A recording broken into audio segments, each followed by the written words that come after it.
Bismillahirrahmanirrahim. Alhamdulillahirabbil alamin. Wassalatu wassalamu ala asyrafil anbiya'i wal mursalin wa ala alihi wa sahbihi ajma'in. Subhanaka la ilma lana illa ma 'allamtana innaka antal alimul hakim. Ya alim 'allimna min ilmika kama tarda bihi 'anna. Ya halim khalliqna bi khuluqil hilmi وحققنا بحقائق العلم.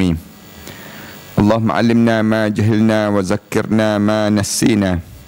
اللهم يسر ولا تعسر وتمم بالخير. أما بعد. Para hadirin yang dihormati sekalian, alhamdulillah kita syukur pada Allah. Kemudian kitanya diberi peluang lagi oleh Allah untuk kita meneruskan pengajian kita tentang mengenai balasan-balasan ataupun ganjaran-ganjaran yang indah yang bakal kita dapat setelah mana kita melakukan amal soleh di atas dunia ini, dan ganjaran ini disediakan dalam syurga. Ini tajuk yang kita masih lagi bicarakan. Tajuk tentang mengenai bagaimana suasana dalam syurga, keindahan syurga, dan juga keadaan-keadaan yang kita akan lalui. Mudah-mudahan insya-Allah kita di kalangan ahli syurga. Bila kita masuk saja dalam kubur nanti, maka kita dah dapat dah ganjaran itu, dan sampailah kita dalam syurga Allah yang sebenar. Semua sekarang ni kita kena faham, kita ni diberi tahu ini dengan tujuan untuk memberi semangat kepada diri kita dan menambahkan lagi keyakinan hidup kita untuk kita ni bersungguh-sungguh dapatkan ganjaran yang disebut dengan syurga Allah Subhanahu Wa Taala. Ini tajuk yang penting sebenarnya. Macam kita kan, bila kita nak bagi tahu pada anak-anak kita nak pergi satu tempat tu, kita mesti gambarkan tempat tu macam mana. Para hadirin sekalian, musim-musim cuti, dibenarkan cuti sekarang kan, kita mesti gambarkan. Misal contoh kita nak pergi Langkawi, Pulau Langkawi. Anak-anak kita akan tanya, Pulau Langkawi itu ada apa? Dia akan tanya demikian. Kita akan gambarkan pulau yang cantik, di antara pulau-pulau yang tercantik di Malaysia, kita akan sebut demikian. Ada pula lebih kurang 99 pulau. Kita gambarkan demikian. 99 tu sama dengan nama Allah, kita akan sebut demikian. Kemudian pasir dia cantik, kemudian air dia jernih, kemudian kita akan cerita keadaan itu, yang menyebabkan anak-anak kita akan sebut, naklah pergi, naklah beria kan. Demikian juga bila kita sebut syurga. Syurga ni jangan kita sebut syurga saja, tapi kita tak tahu apa benda yang ada dalam syurga. Yang menyebabkan alim ulama, dia waktu mana sahabat-sahabat Rasulullah sallallahu alaihi wasallam lagi, mereka sibuk tanya Rasulullah, dalam syurga tu ada apa? Apa benda yang kita akan dapat? Yang kita sebut nikmat-nikmat syurga tu, benda apa yang ada dalam syurga tu? Yang menyebabkan Rasulullah cerita pada sahabat-sahabat, ni syurga ni begini, syurga ni begini, yang menyebabkan timbul perasaan inginkan syurga tadi. Ini benda yang kita kena buat juga pada keluarga kita. Jangan kita cerita tentang mengenai neraka saja, tapi kita tak cerita tentang mengenai yang disebut dengan nikmatnya syurga. Nikmat syurga tu kita kena sentiasa bagi tahu pada masyarakat kita. Kalau kita tak bagi tahu, maka tak adalah perasaan ataupun rangsangan diri ni untuk kita nak kepada perkara yang demikian. Yang menyebabkan kita buat ni pun hambar saja. Kita semayang pun tak berapa nak khusyuk. Kenapa? Kerana kita tak tahu pun kesan daripada khusyuk ni dia akan jadi macam mana lepas pada kita khusyuk. Tapi kalau kita tak khusyuk, dia jadi macam mana pada diri kita, kerana kita tak nampak benda yang demikian. Demikian juga kita datang belajar ni. Orang yang dia tahu nilai lebihnya datang belajar, dia akan bersemangat untuk datang. Tapi kalau kita tak tahu datang belajar ni, orang tanya kenapa datang je lah ustaz muda sikit misal contohnya yang datang. Suatu hari datang ustaz tua, tak datang-datang dah kitanya. Sebab kitanya datang tu kerana datang tu tak tahu sebab apa. Tapi kita datang tu biar kita tahu kesan daripada kita datang ni, kita dapat ganjaran apa. Selama mana kita duduk menunggu ustaz datang, misal contohnya. Selama mana kita duduk belajar. Semua ni pahala-pahala yang Allah sediakan pada diri kita. Sambil dengar celoteh Kak Salwa, misal contoh kan. Kita duduk dengar tersebut, boleh dapat pahala ke tak dapat pahala dengan yang demikian. Maknanya kita yakin, walaupun kita dengar macam tu pun kita tahu ni dapat pahala aku ni. Aku ni walaupun begitu pun pada diri aku ni, lepas pada ni aku mesti gembira. Bila setiap pagi Jumaat dalam kubur nanti aku mesti jadi gembira. Ini keyakinan lah. Kerana apa dia? Kerana kita tahu ganjaran di sebalik apa yang kita kerjakan. Yang ni penting. Sebab tu tajuk yang kita sedang bincangkan ini masih lagi tajuk mengenai dalam syurga. Dan hari ini kita sebut pula satu tajuk yang kita tak terfikir dalam diri kita ni ialah hujan-hujan gerimis di dalam syurga. Maknanya dalam syurga ni pun ada hujan rupa-rupanya. Ini di antara perkara yang kita kena ingat lah. Sentiasa dibayangi suasana ini dalam hidup kita. Kalau kita tak bayang suasana indahnya syurga, kita tak akan rasa lazatnya ibadah kita pada Allah. Kita akan jadi letih. Sekejap je kita akan jadi penat kita buat amal ibadah. Lebih-lebih lagi kalau ada orang cemuh kita buat ibadah, ada orang cemuh, ada orang pandang lekeh terhadap ibadah kita. Kita akan jadi give up dalam hidup kita. Kenapa? Kerana kita tak nampak ganjaran di sebalik itu. Tapi bila kita sentiasa, kalaupun kita tak belajar, jemaah jangan tunggu nak buka kitab ni hari kuliah aja, jangan. Tapi bila jemaah tak belajar pun, tak datang ke masjid ni pun, bukalah kitab ni, baca je kitab ni. Nak suruh kita ni sentiasa membayangi suasana kita akan datang nanti. Itu begitu. Ni kadang-kadang dah berabuk dah, tak ingat dah muka surat. Yang bila-bila datang sini baru nak cari muka surat apa-apa. Kita jadi demikian. Tapi kita kat rumah, kita tak mengajar anak-anak kita. Kita tak bagi tahu pada keluarga kita. Bacalah. Dekat rumah pun baca. Walaupun kadang-kadang kita tak sempat nak datang, misal contohnya. Tapi kita belajar juga di rumah kita. Dengan tujuan nak suruh kita ni dapat manfaat pada masa yang akan datang nanti. Jiwa kita ni sentiasa besar dengan ganjaran yang Allah nak sediakan untuk diri kita. Antaranya hujan di dalam syurga. Ini yang dibincangkan. Dikatakan juga dalam riwayat lain bahawa tambahan yang dimaksudkan dalam Al-Quran Karim waladaina mazid, yang Allah Subhanahu wa taala sebut waladaina mazid, dan kami akan tambahkan lagi pada kamu. Ayat tersebut. Ayat ni yang dimaksudkan dalam ayat tersebut adalah perkahwinan mereka dengan bidadari. Maksudnya kami akan tambahkan lagi kelebihan orang yang berada dalam syurga. Apa dia? Dia akan dapat bidadari. Ini keindahan yang Allah bagikan pada dia, sebagaimana yang diriwayatkan oleh Abu Sa'id Al-Khudri secara marfu' yang sampai pada Nabi Muhammad sallallahu alaihi wasallam. Ni bagi orang perempuan, dia tetap dapat yang disebut dengan suami dia, suami atas dunia lah. Tapi suami dia atas dunia ni jauh lebih hebat daripada bidadari pada diri dia. Ini yang Allah jadikan pada diri dia. Kerana dia ahli syurga. Dia tak sama dah dengan suami yang di atas dunia. Di atas dunia ni memang kadang-kadang kita mesti pandang suami kita ada kelemahan. Kita rasa demikian. Dia ada kelemahan dia. Kadang-kadang kentut depan kita, misal contohnya. Kelemahan dia. Kadang-kadang kita kelemahan dia apa dia? Tak gosok gigi, misal contohnya. Kadang-kadang kita nampaklah yang kecil-kecil dalam rumah tangga tu kan. Tapi bila kita dalam syurga, tak nampak dah kelemahan suami kita. Untuk orang perempuan. Manakala orang lelaki, Allah bagi keindahan dia bidadari. Allah bagi pada dia bidadari dalam syurga Allah Subhanahu Wa Taala. Kenapa Allah sentiasa cerita tentang bidadari? Ni kalau kita tanya kan, kenapa Allah bagi? Kerana orang lelaki ni rangsangan dia memang pada perempuan. Allah jadikan demikian. Tapi orang perempuan, dia tak terangsang sangat dengan lelaki. Ni Allah jadikan demikian. Orang perempuan dia terangsang dengan koningwear, misal contohnya. Dengan jubah, dengan kain tudung, dengan emas, perak. Yang ni yang orang perempuan terangsang. Rangsangan dia tu lain macam, dipanggil demikian. Tapi orang lelaki satu tu je. Jadi Allah jadikan, kalau kita tanya, kenapa orang perempuan tak ada bidadara? misal contohnya. Orang lelaki dia ada bidadari. Tak aci, kita sebut demikian. Tak, Allah dah tarik dalam jiwa orang perempuan ni, wa naza'na fi sudurihim min ghillin. Allah tarik dalam jiwa orang perempuan perasaan ghillin. Ghillin ni maknanya benda yang buruk dalam hidup dia. Ada dah. Dia tak ada dah cemburu, tak ada. Dia tengok, sonok je dia tengok. Di mana suami dia dengan bidadari. Dia tak ada perasaan itu. Perasaan benci, cemburu, rasa nak pelempang perempuan ni misal contohnya.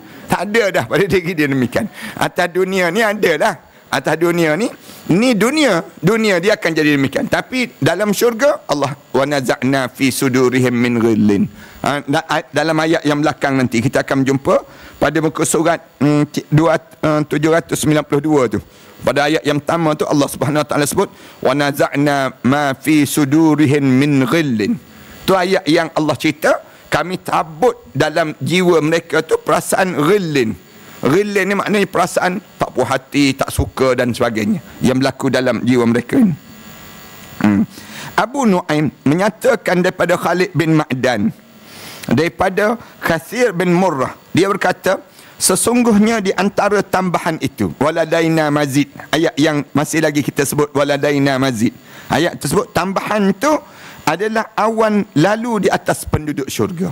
Di antara nikmat-nikmat yang dinikmati, ayat waladaina mazid, kami akan tambah lagi, kami akan tambah lagi. Di sisi kami ni kami akan tambah lagi. Maksud tambah tu apa dia? Ada yang jawab tambah tu bidadari. Tapi ada yang jawab awan yang bergerak.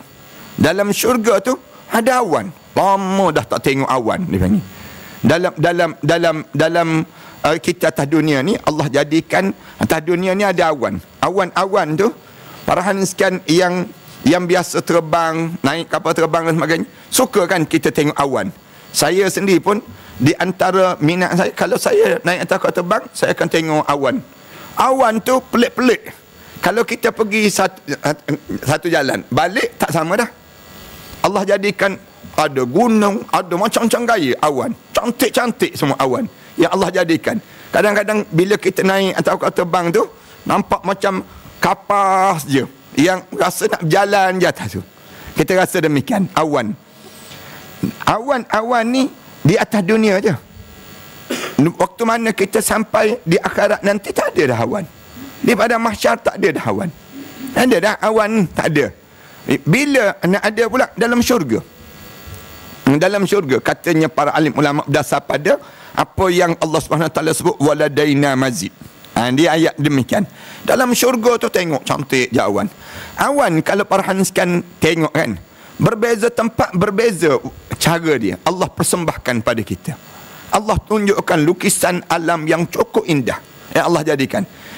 Kalau saya pergi ke Terengganu, di Ma'had Tahfiz di Kuala Terengganu tu, saya tengok di bawah kepada masjid yang sedang dibina, sentiasa ada awan. Awan biru dia tu lain macam. Cantik je, memayungi masjid ni sendiri. Tiap kali mana orang buat, saya pergi je tengok, Allah cantiknya, Allah jadikan. Kadang-kadang ambil gambar awan je. Muka kita pun tak ada. Nak sebutnya, cantik Allah jadi. Pergi ke Kedah tengok awan Kedah lain pula. Tengok di Selangor ni, awan berkepuh begitu je. Dia jadi demikian. Tak sama. Tapi awan di Terengganu, biru dia tu lain macam. Cantik saya sebut. Baru ni saya sebut juga pada Ustaz Nizam, Ustaz mana, 2-3 orang Ustaz, saya kata cuba tengok awan dekat Terengganu ni, lain Allah jadikan. Awan di Kelantan lain pula Allah jadikan. Cara persembahan Allah kepada kita. Tapi bagi orang yang memandang lah, orang yang tak memandang tak sama je Ustaz, tak ada apa pun, saya tengok macam biasa je, Ustaz je memandang lain. Tapi tak, saya perhati tengok kadang-kadang Allah jadikan cantik dia tu lain macam. Allah jadikan suasana yang Allah jadikan nak suruh kita ambil lah keindahan-keindahan yang Allah jadikan ini pada diri kita tersebut. Ini cara Allah susun pada kita. Bila dalam syurga Allah jadikan awan lalu di atas penduduk syurga, lalu atas penduduk syurga. Tuan-tuan yang ada handphone tu kan, biasa kita buat time slap dia panggil. Ambil, kita letak je, pacak je handphone tu, kemudian dia berjalan, kita boleh tengok awan tu berjalan laju.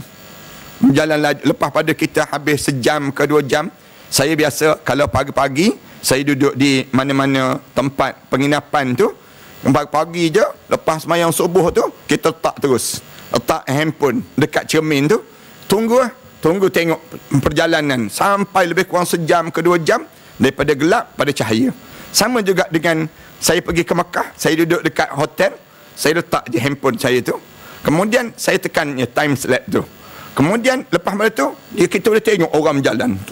Sejam tu dia akan kompres menjadi satu je, dia panggil masa sekejap je, tak sampai 2 minit 3 minit je daripada sejam 2 jam yang kita tengok tadi. Faham ke tak faham? Buat faham, nampak temang je semua ni. Tapi nak sebutnya, kita tengok tu awan tu bergerak laju. Kalau awan lah, kalau petang di Terengganu, saya biasa tengok matahari tenggelam, kemudian di saat tersebut kita tengok pembiasan cahaya tu daripada air sungai yang mengalir tu. Allah, cantiknya Allah buat. Subhanallah, dia panggil demikian. Tu atas dunia. Tapi dalam syurga nanti awan tu bergerak. Dahlah bergerak. Rasulullah sallallahu alaihi wasallam diceritakan, Abu Naim cerita, dia kata kemudian awan tu akan bercakap dengan manusia dalam syurga. Bukankah kamu mahu agar aku menurunkan hujan pada kamu semua, sehingga kamu semua tidak mahu sesuatu pun apa pun melainkan diturunkan hujan? Awan tu tanya pada penduduk syurga, nak tak aku turunkan hujan pada kamu? Hujan ni, bila turun hujan ni, maka kamu tak nak yang lain dah, nak hujan je dalam syurga ni. Khalid mengatakan bahawa, Kathir berkata, jika Allah Ta'ala memberikan aku akan perkara demikian, maka aku sesungguhnya akan berkata kepadanya, aku akan jawab pada hujan sebut, hujanilah kami dengan bidadari yang cantik-cantik, yang berhias. Turunkan hujan. Telah diterangkan daripada hadis Ibn Umar bahawa semulia-mulia mereka di sisi Allah Ta'ala adalah orang yang melihat Allah saat pagi dan petang. Ni waktu mana sebut saja turunlah hujan, maknanya hujan tu turun lah. Tapi Khalid ni dia jawab, dia kata, kalaulah hujan sebut macam tu, aku nak suruh turun bidadari je setiap kali mana turun air tu, bukan turun air tapi turun bidadari yang cantik-cantik je. Disebut dalam syurga Allah Subhanahu Wa Taala. Turun ke tak turun hujan? Turun lah. Hujan tu turun. Maksudnya hujan tu turun membasahi suasana dalam syurga Allah Subhanahu Wa Taala, menjadikan keindahan dan keseronokan di saat itu. Para hadirin sekalian, perasan tak? Kita ni kan, waktu mana kita kecil-kecil dahulu, kalau hujan turun, berlari kita kan. Seronok kita nak mandi air hujan. Nak mandi air hujan dekat corong air tu kan. Dekat pancu air tu. Tu mesti kena kejar pada ayah kita. Lepas pada sebut. Kenapa? Memang Allah jadikan begitu dalam syurga. Allah jadikan demikian dalam syurga. Waktu mana kita kecil-kecil tu, kita tak ada dosa. Tak ada dosa. Allah gambarkan itulah suasana. Dan waktu mana kita besar sekarang ni, waktu mana kita bukan besar, dah tua sekarang ni kan, kita dah tua sekarang ni, kita akan teringat zaman kanak-kanak itu.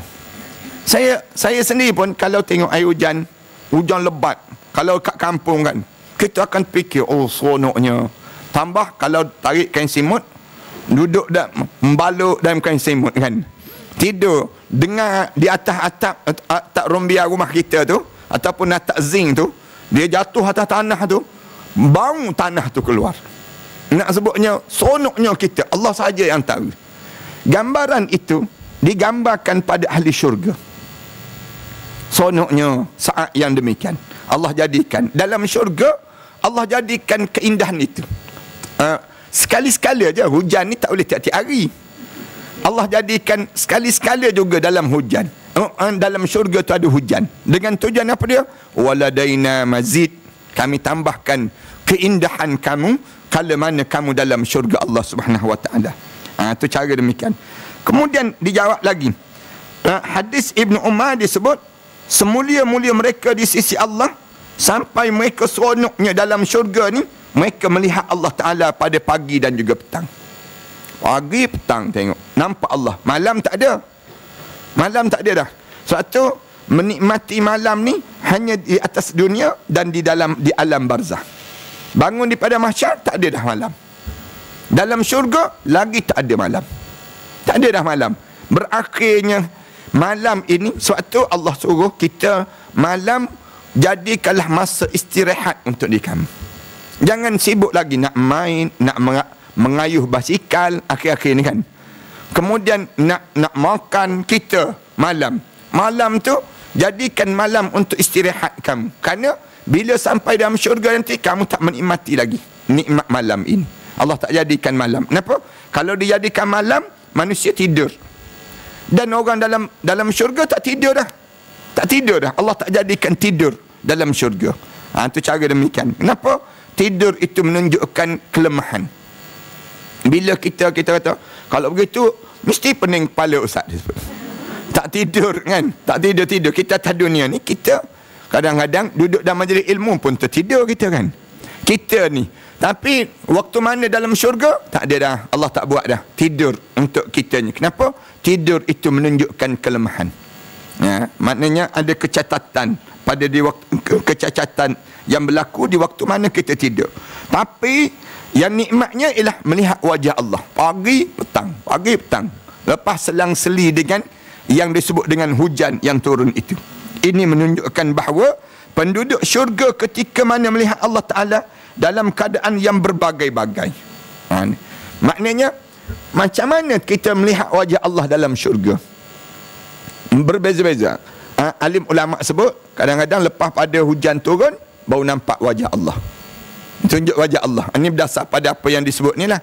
Ataupun, waktu mana pagi, kita dah tengok dah Allah dalam syurga. Dah nampak dah wajah Allah.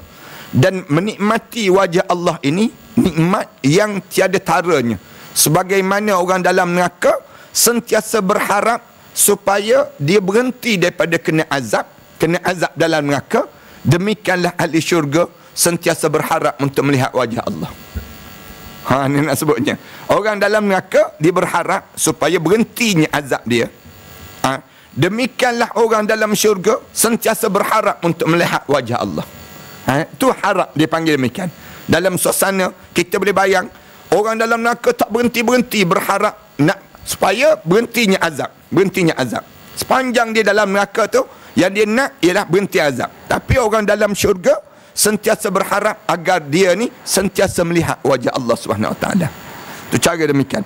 Sesungguhnya telah diriwayatkan daripada Abu Yazid Al-Bistani bahawa dia berkata, sesungguhnya Allah Ta'ala mempunyai para hamba, jika seandainya mereka itu terhijab sesaat sahaja, maka mereka memohon kepada syurga dan kenikmatannya, sebagai penduduk neraka berharap pada api dan seksaannya kerana nikmatnya memandang Allah Ta'ala tersebut. Macam saya sebut tadilah, gambaran pada diri kitanya dalam syurga tu, selang-seli daripada hujan yang turun, awan yang bergerak tu, mereka nak tengok wajah Allah. Lepas pada pandang wajah Allah Subhanahu Wa Ta'ala ni, mereka sentiasa nak. Maknanya nak pada awan tu datang, kemudian turun air hujan, kemudian nampak Allah Subhanahu Wa Ta'ala. Itu cara dalam syurga lah. Kita di atas dunia ni, bila turun hujan, kita berharap naiknya pelangi yang indah. Kan? Demikian kan? Setelah mana hujan turun, kita pun nampak pelangi cantik je. Demikianlah dalam syurga, setelah mana turunnya hujan kepada penduduk syurga, tanda apa dia? Boleh tengok wajah Allah lepas pada tersebut. Tu ulama-ulama bincangkan supaya kita faham kenapa Allah jadikan hujan dalam syurga Allah Subhanahu Wa Taala itu.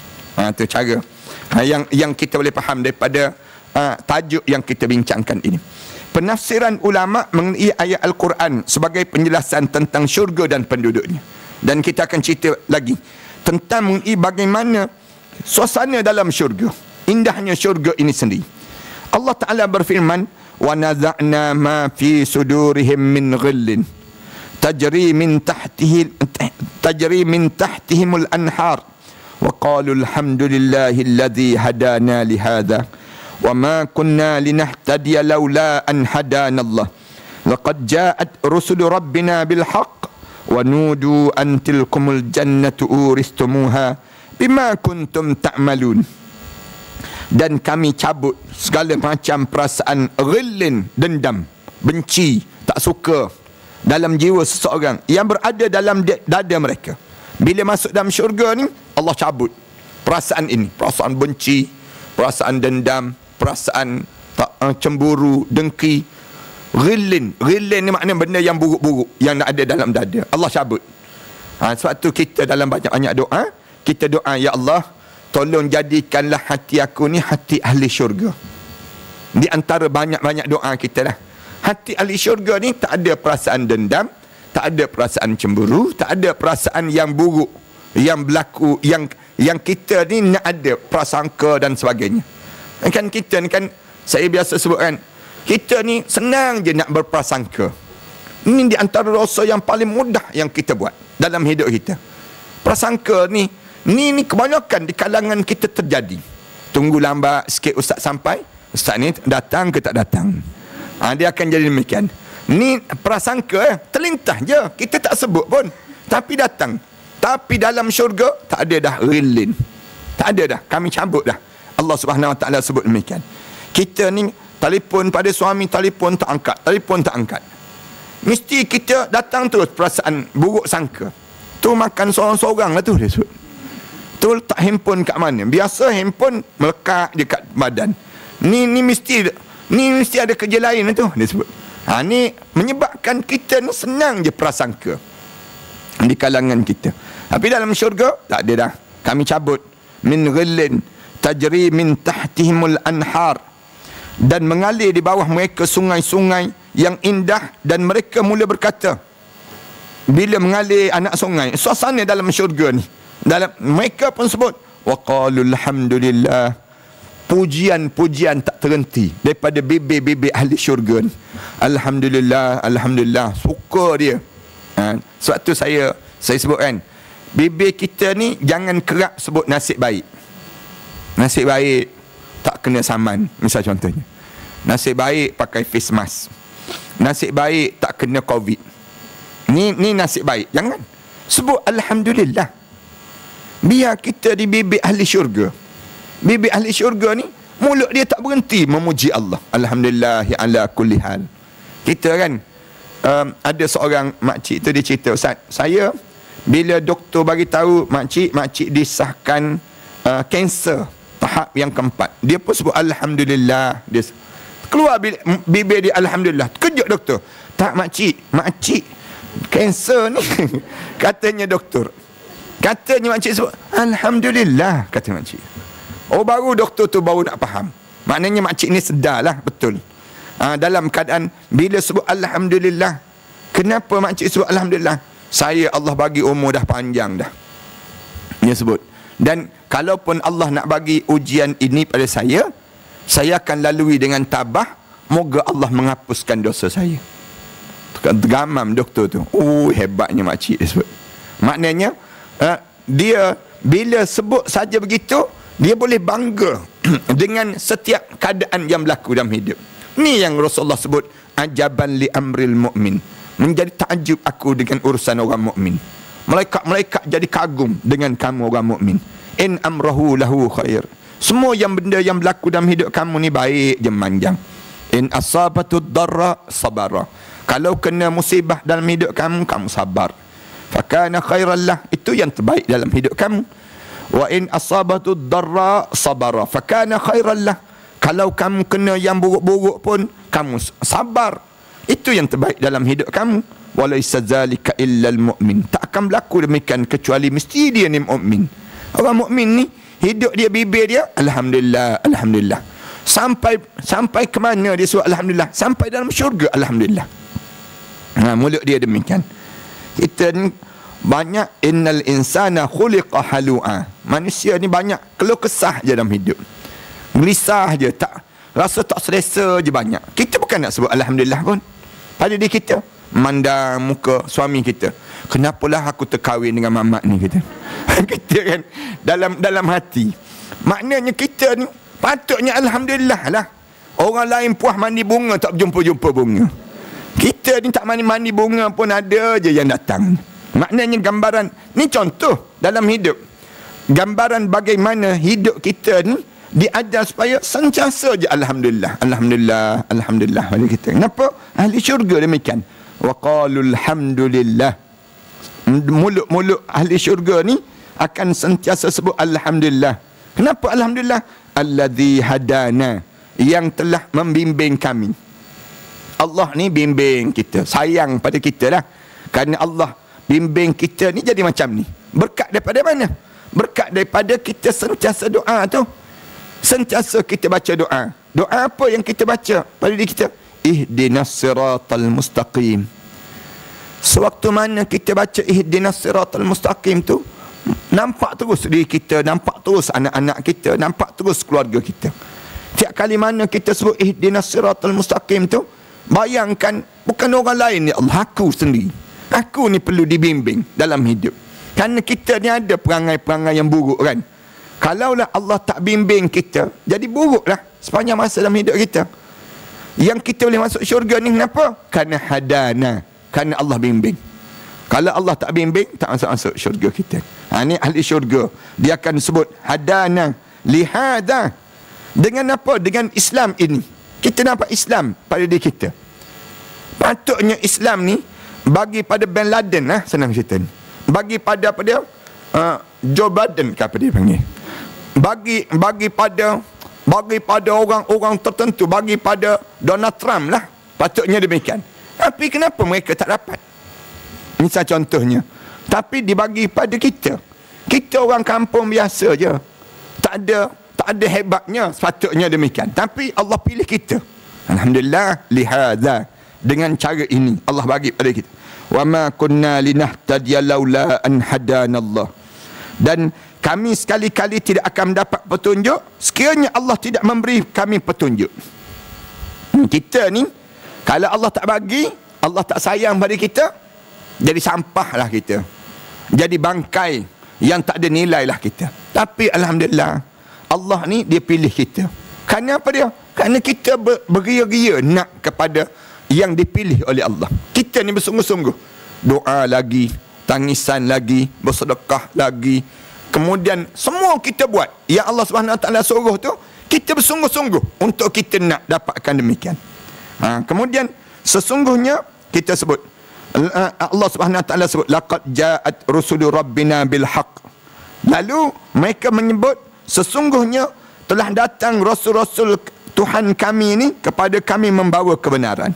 Orang dalam syurga kan, dia kata, oh betul lah yang diajar dahulu atas dunia dahulu, kami belajar dahulu, kami dapat rusuluna, rusulu rabbina, utusan-utusan Allah pada kita.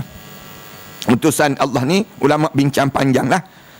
Kadang-kadang yang pertama rasul-rasul tu utusan Allah, betul, rasul-rasul. Yang kedua ingatan Allah pada kita.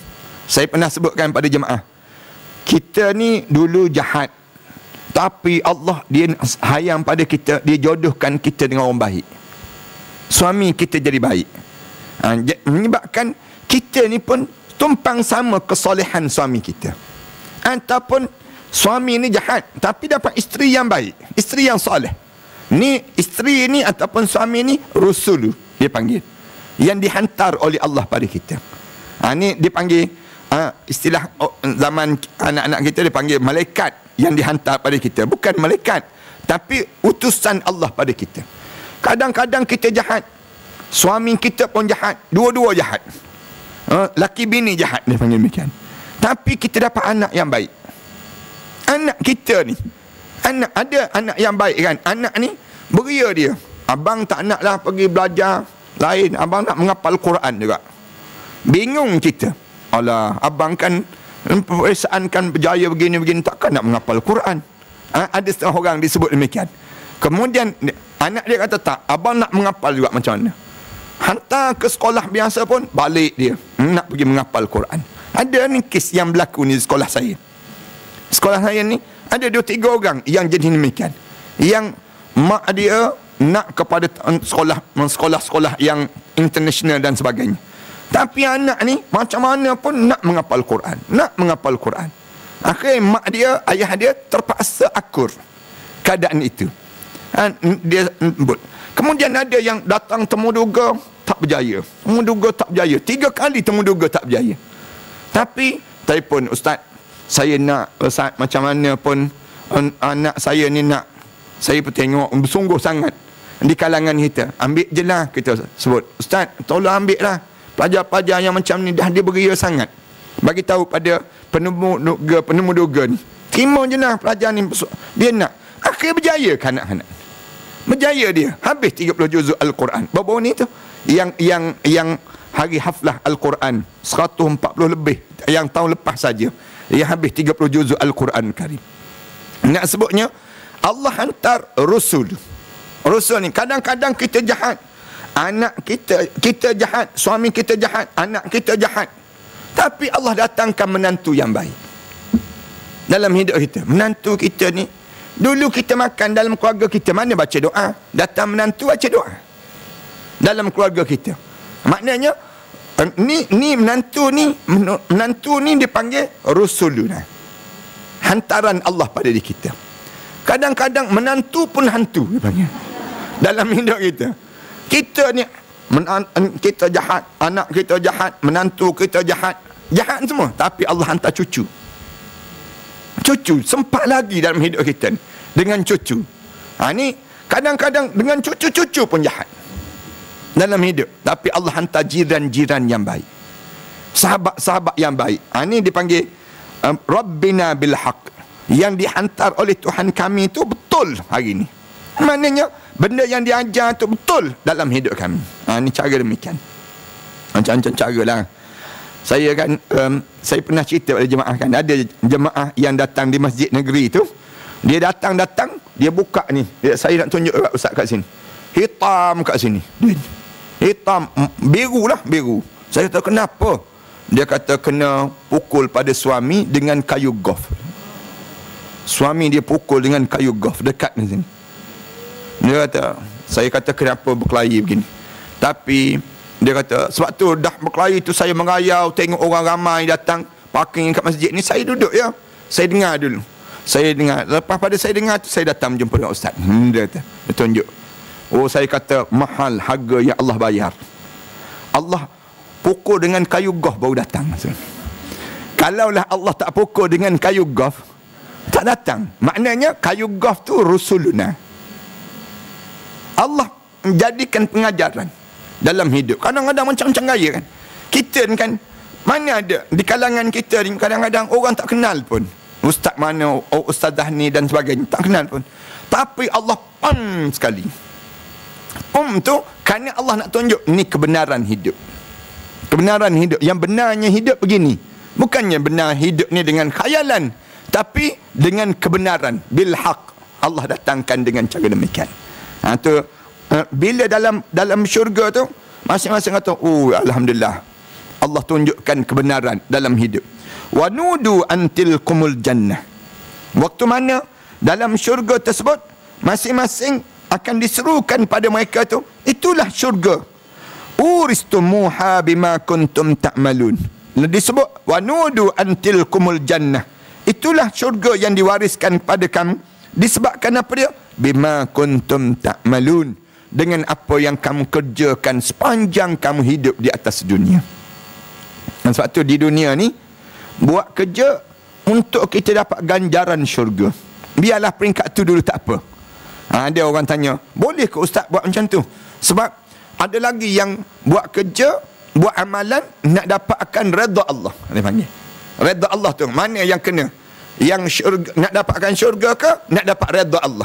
Orang-orang tasawuf, dia nak redha Allah, tak kira lah macam mana pun, yang pentingnya dapat redha Allah. Ni cara orang tasawuf. Manakala kita ni, orang peringkat awam ni, tak apalah, nak dapat syurga dulu. Para alim ulama sebut dengan tujuan apa dia? Tujuan nak sebutnya, naikkan dulu semangat kita, kuatkan dulu jiwa kita untuk yakinkan hidup dengan Islam ini. Kerana hidup kita ni kejap sangat kita yakin dengan Islam. Lepas tu longgar balik kekuatan kita dengan Islam. Kan bila kita dengar kuliah macam ni, semangat sikit, keluar je pintu tu, tak ingat dah dia punya. Lupa terus. Datang, kena tunggu pula minggu depan, nak jadi semangat balik. Dia begitu dalam hidup ni. Tapi dalam keadaan begitu pun jauh lebih baik daripada tak ada langsung perasaan semangat. Itu cara Allah jadikan demikian. Ibnu Abbas mengatakan bahawa orang yang pertama kali masuk ke dalam syurga dia akan berhadapan dengan dua mata air. Sungai yang mengalir. Masuk syurga tu, dia akan ada dua sungai yang mengalir. Cantik jernih je. Ni kalau orang yang berjalan di seluruh dunia ni, berjalan banyak tempat, dia akan tengok tempat-tempat yang indah. Tuan-tuan pergi ke Switzerland, misal contoh. Tuan-tuan pergi ke Austria, tuan-tuan pergi tengok air-air longkang mereka macam mana.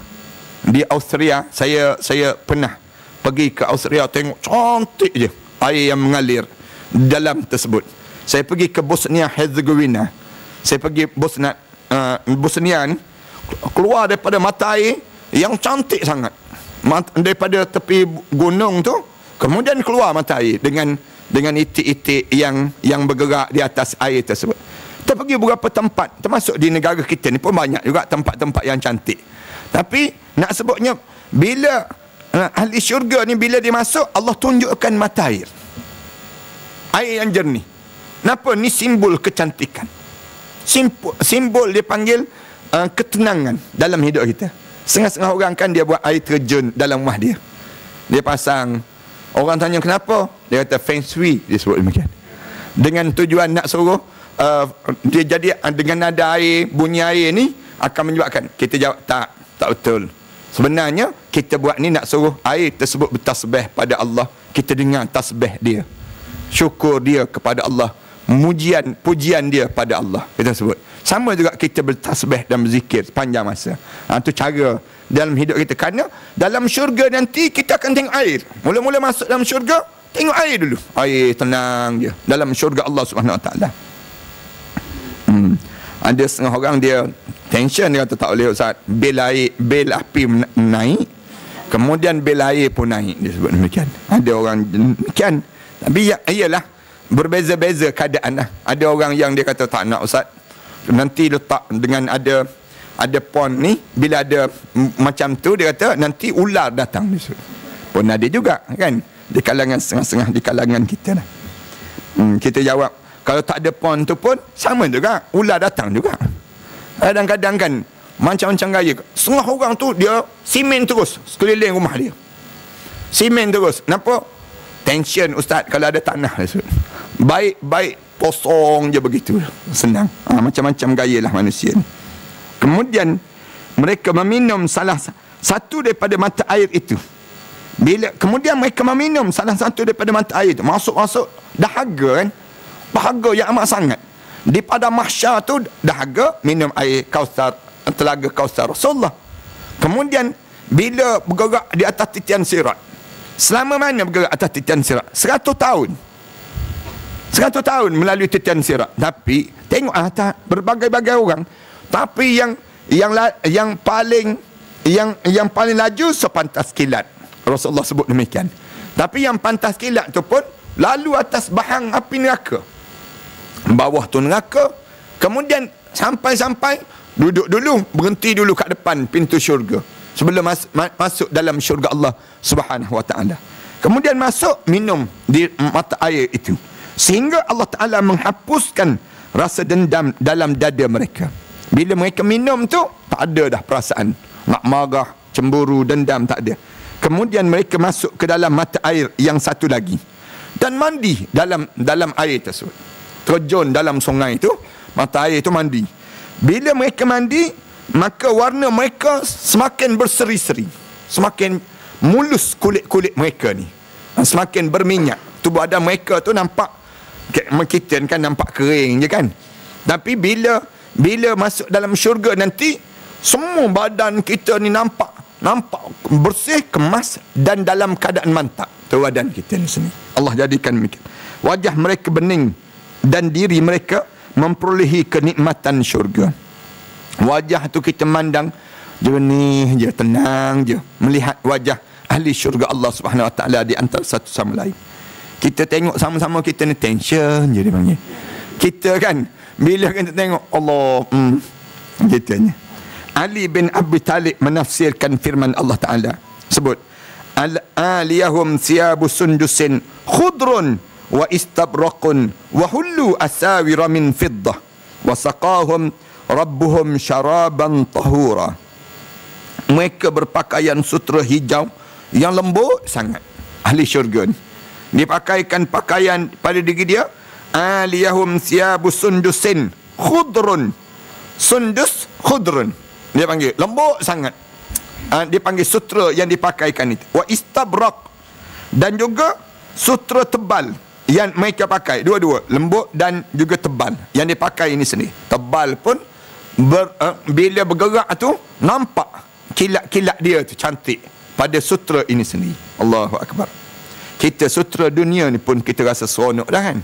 Pegang, pakai dia tu. Saya pegang kain sutra tu, Allah lembutnya. Nak sebutnya tu dunia, tu sutra Cina je baru tu. Nak gambarkan lembut. Tapi dalam syurga nanti macam mana Allah jadikan? Cantik lagi, indah lagi kejadian yang Allah jadikan ini.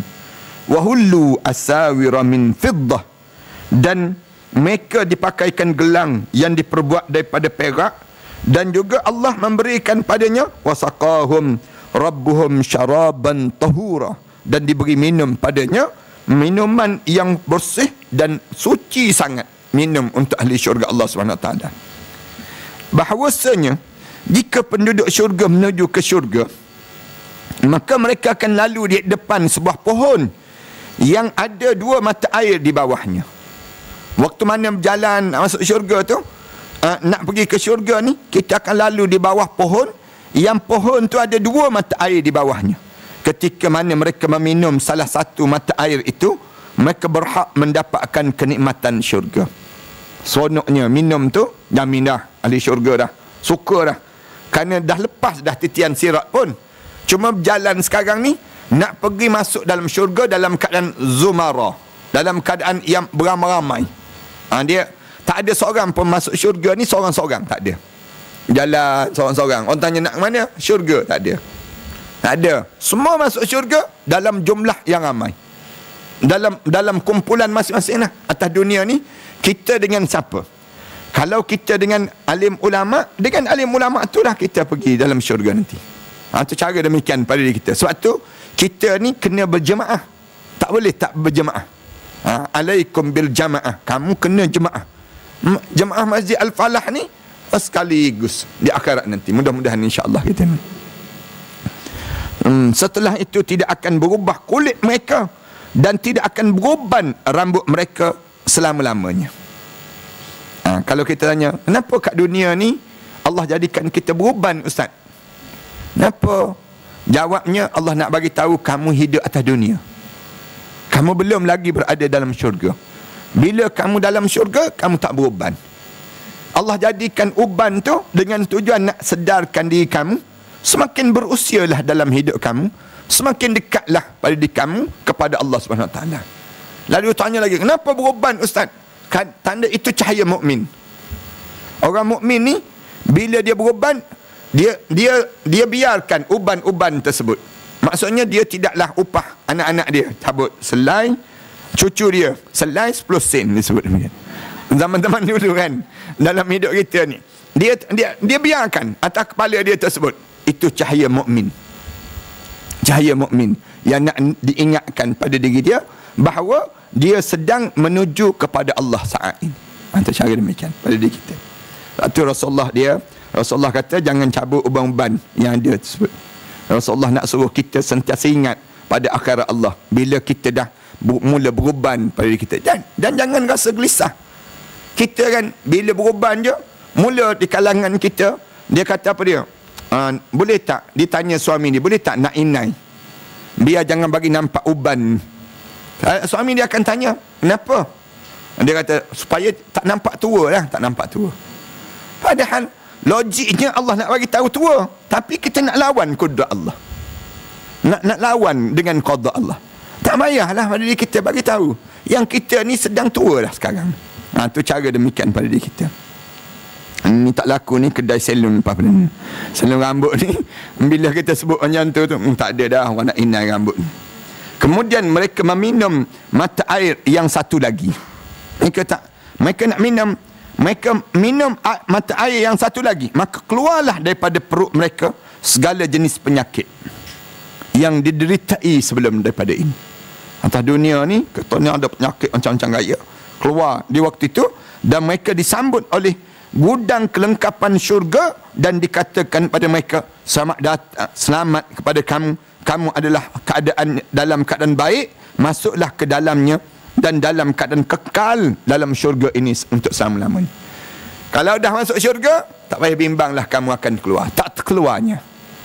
Itu cara demikian. Satu kita ni biar jadi ahli syurga yang tingkat yang paling tinggi dalam syurga Allah.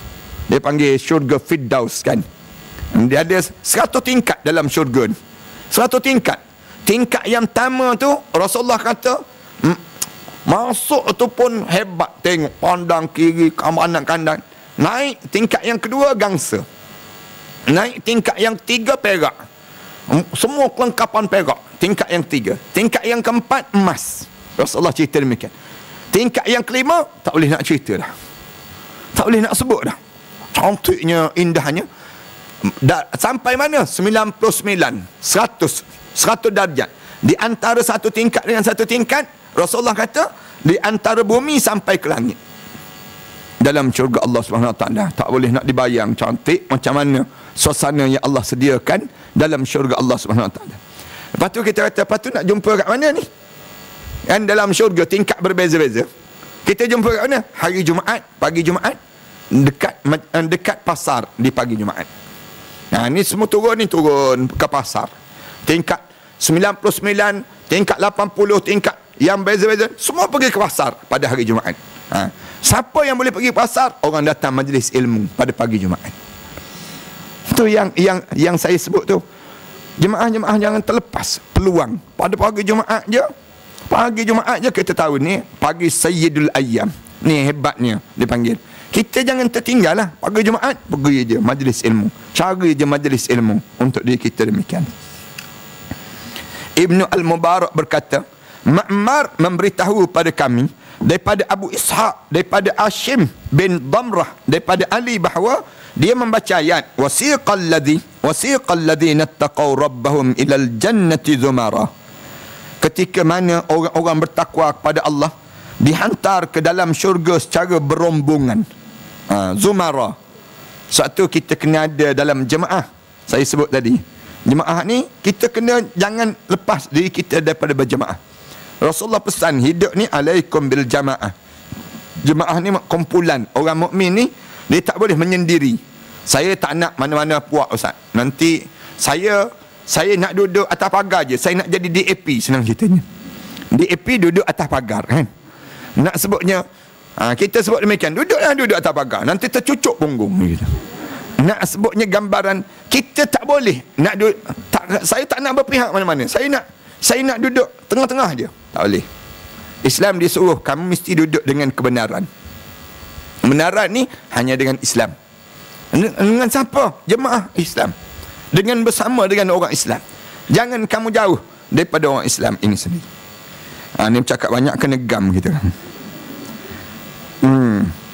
Daripada Ali bahawa dia membaca ayat ni wasiqal ladzina taqaw rabbahum ilal jannati zumara.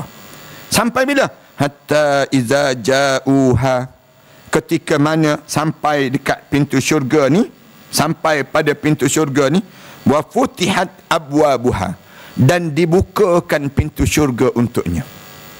Allahu Akbar.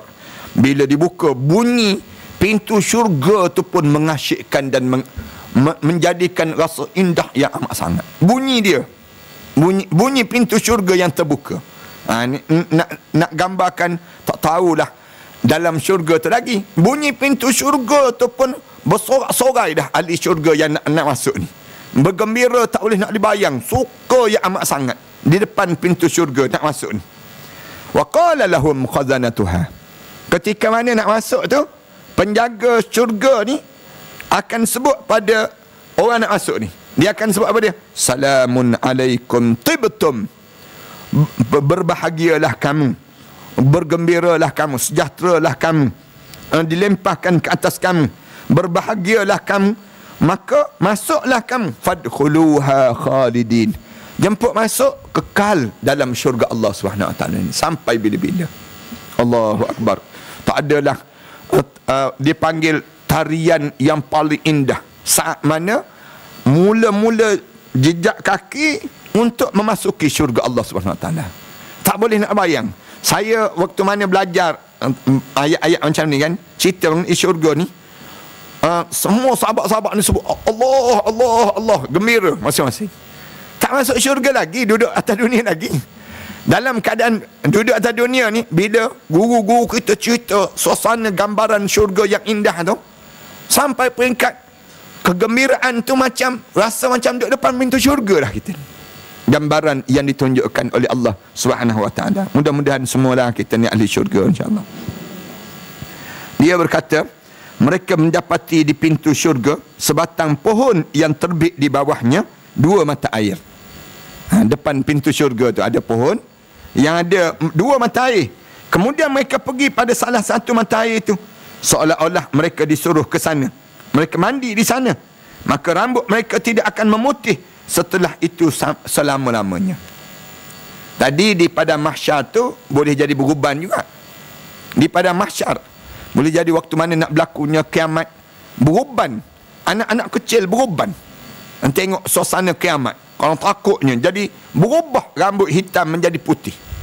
Di waktu mana berada di yang disebut dengan berada di waktu mana saat nak berlaku kiamat, berada pada mahsyar beruban. Tapi bila masuk dalam syurga ni, rambut yang putih tadi tidak akan memutih lagi sampai selama-lamanya. Kulit mereka tidak akan berubah, seolah-olah mereka itu dioleskan minyak. Kulit itu nampak berminyak je, nampak berseri je menghadap depan Allah. Kemudian mereka menuju pada mata air yang satu lagi dan minum airnya sehingga perut mereka menjadi bersih. Minum jadi bersih. Macam kita pergi ke Mekah kan, minum air Zam-Zam tu sampai sekenyang-kenyangnya. Tu cara demikian. Sampai najis kita ni jadi bersih. Sampai buangan air kecil kita ni jadi jernih. Nak sebutnya. Sukanya kita bila kita dapat minum sedemikian rupa. Para malaikat menyambut kehadiran mereka pada setiap pintu syurga sambil memberi salam. Keselamatan pada kamu dan kebaikan untuk kamu. Bila nak masuk syurga tu, malaikat sebut, selamatlah kamu dan sejahteralah untuk kamu. Masuklah ke dalamnya selama-lamanya. Kemudian mereka disambut oleh kanak-kanak yang mengelilingi mereka, sebagaimana kanak-kanak di dunia ini mengelilingi orang yang mereka sayangi, yang baru sampai daripada perantauan. Kita kan kalau balik Mekah kan, anak cucu kita tu mesti keliling kita. Nak keluar tasbih made in China je. Dan nak keluar buah kurma pun kita nak, tapi suka kan masing-masing. Kita pun hulu zaman-zaman dulu hulu gelang kan. Gelang, cincin, benda yang beli zaman-zaman dulu. Sekarang tak ada dah, tak berapa dah. Kerana boleh jadi suasana dah berubah dia panggil. Tapi nak sebutnya sukalah kalau siapa yang balik je Mekah mesti dikelilingi demikian. Demikian ahli syurga. Bila masuk syurga je, kanak-kanak ni keliling je, anak-anak jiran kita keliling, semua keliling pada diri kita. Sukanya dalam syurga ni baru mereka berkata, berbahagialah.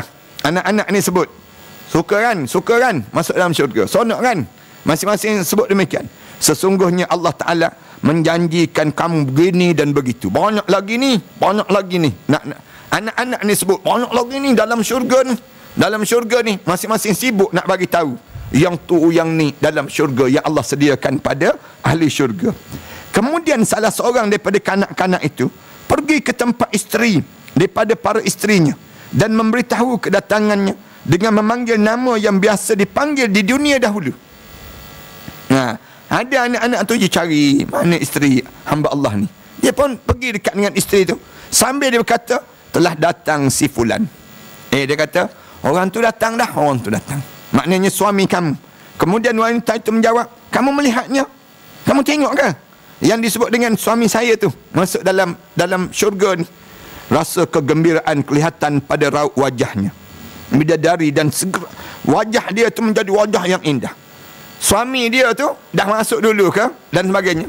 Dia pun tanya balik, kamu nampak ke suami saya masuk? Dia akan sebut demikian. Dan segera berdiri di pintu dan berbusing ke belakang. Kemudian datang lagi ke pintu dengan memandang asas binaan rumah yang diperbuat daripada batu mutiara yang berwarna hijau.